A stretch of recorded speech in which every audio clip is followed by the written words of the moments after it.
Hello' গাইছ, মই আজি আপোনালোকৰ লগত খুবেই টেষ্টি এটা চিকেনৰ ৰেচিপি লৈ আহিছোঁ। এইদৰে চিকেন বনালে আমাৰ ঘৰৰ সকলোৱে খাবলৈ বৰ ভাল পায়। মই প্ৰথমতে চিকেনখিনি ধুই ক্লিন কৰি ল'লোঁ। তাৰপিছতে কাজু বাদাম আৰু 3টা শুকান জলকীয়া এখন পেনত মই ভালদৰে ভাজি ল'লোঁ।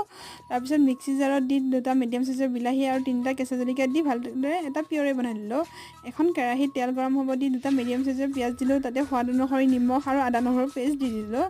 দি হোৱাৰ পিছত মই যোনখিনি পিয়ৰে বনাই থৈ দিছিলোঁ সেইখিনি পিয়ৰেখিনিও দি দিলোঁ। দি দিয়াৰ পিছত সেইখিনি মই ভালদৰে লৰাই থাকিলোঁ। সেইখিনি মছলাখিনি ভাজি হোৱাৰ পিছত তাতে মই দিলোঁ কাশ্মীৰী জলকীয়া গুড়ি, হালধি গুড়ি, জিৰা গুড়ি, ধনিয়া গুড়ি আৰু অলপমান মিট মছলা দি সেইখিনি ভালদৰে মই লৰাই থাকিলোঁ। আৰু চিকেনখিনি মই তাতে দি দিলোঁ। দি পেলাই চিকেনৰ এক্সট্ৰা এটা পানী ওলাই আহিব দিলোঁ।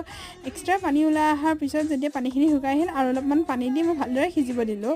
শেষত মোৰ ধনিয়া পাত দিলোঁ আৰু কচুৰি মেথি দিলোঁ। এইদৰে চিকেন কাৰী খাবলৈ খুবেই টেষ্টি হৈছিল। আপোনালোকে এইদৰে এবাৰ ঘৰত বনাই চাবচোন, খুবেই